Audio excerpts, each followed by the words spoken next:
நமஸ்காரம். 1000 நாமங்கள் 1000 கதைகள் 444வது திருநாமம் க்ஷாமாய நமக. விண்வெளியில் உடும்பு போன்ற வடிவில் ஒரு நட்சத்திர கூட்டம் உள்ளது. அதற்கு சிம்சுமார சக்கரம் என்று பெயர். இந்த சிம்சுமார சக்கர வடிவில் திருமாலே எழுந்தருளியுள்ளார். திருமாலின் நட்சத்திரமயமான இந்த வடிவின் வால் பகுதியில் தான் துருவ நட்சத்திரம் உள்ளது. இந்த சிம்சுவார வடிவை பற்றிய முழு விவரம் ஸ்ரீ விஷ்ணு புராணம் 2ஆம் அம்சம் 9ஆம் அத்தியாயத்தில் உள்ளது.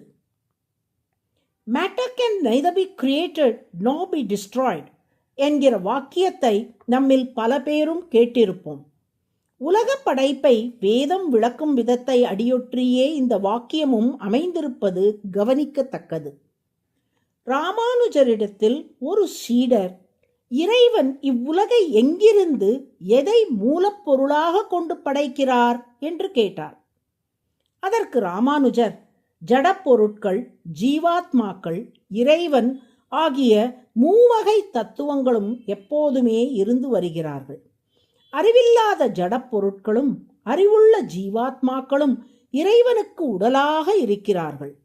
ஊழி காலத்தில் உலகும் உயிர்களும் சூக்ஷ்ம நிலையில், அதாவது நுண்ணிய நிலையில் இறைவனோடு ஒன்று இருப்பார்கள்.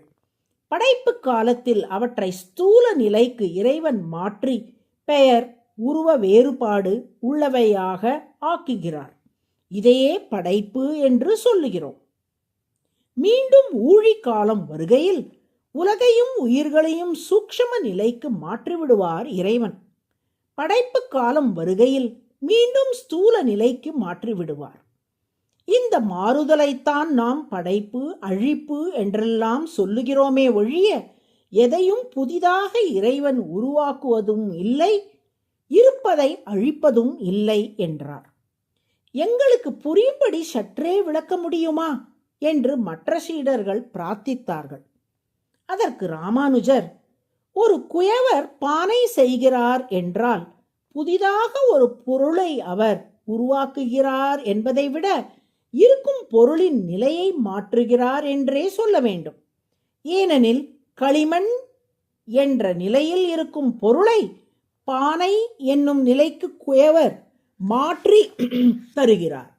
அதுபோலத்தான் சூக்ஷ்ம நிலையில் உள்ள உலகை ஸ்தூல நிலைக்கு இறைவன் மாற்றுவதை படைப்பு என்கிறோம். பானை அழிந்தால் மொத்தமாக அழிந்து போவதில்லை.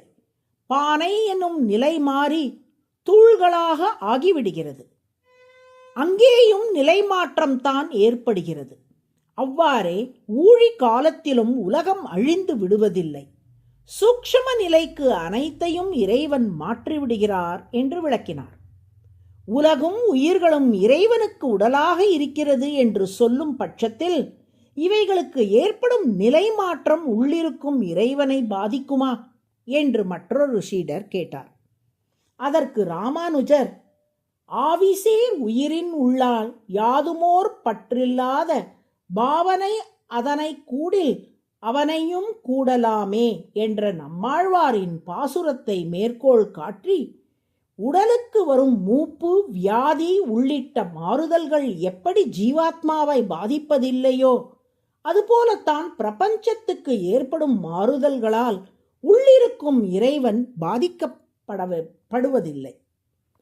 தோகையுடன் கூடிய மயிலை உதாரணமாக எடுத்துக்கொள்ளுங்கள்.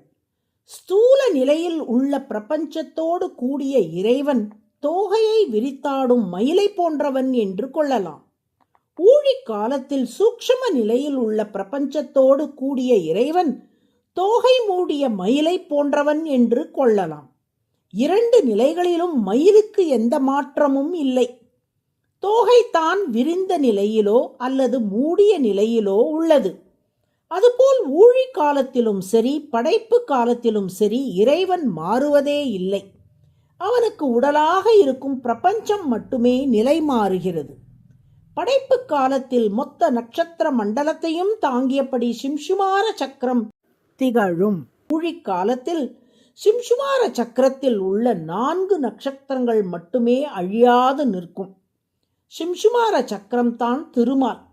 படைப்பு காலத்தில் தோகை விரித்த மயில் போல் அவர் தனது திருமேனியில் இருந்து பிரபஞ்சத்தை வெளியிடுவதை உணர்த்தவே படைப்பு காலத்தில் பல நட்சத்திரங்களோடு சிம்சுமார சக்கரம் விளங்குகிறது. ஊழி காலத்தில் தோகையை மூடும் மயில் போல் தனக்குள் பிரபஞ்சத்தை அவர் உள்வாங்கிக் கொள்வதை உணர்த்தவே ஊழி காலத்தில் சிம்சுமார சக்கரமும் மெலிந்து 4 நட்சத்திரங்களோடு மட்டும் திகழ்கிறது.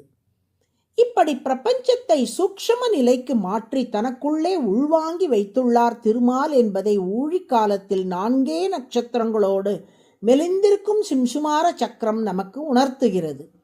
ஊழிக்காலத்தில் மெலிந்த வடிவுடைய சிம்சுமார சக்கரமாக திருமால் காட்சியளிப்பதால் அவர் க்ஷாமக என்று அழைக்கப்படுகிறார். க்ஷாமக என்றால் மெலிந்தவர். 4 நட்சத்திரங்களோடு கூடிய மெலிந்த வடிவில் ஊழிக்காலத்தில் திகழ்பவர் என்று பொருள். அதுவே சஹஸ்ரநாமத்தின் 444வது திருநாமம்.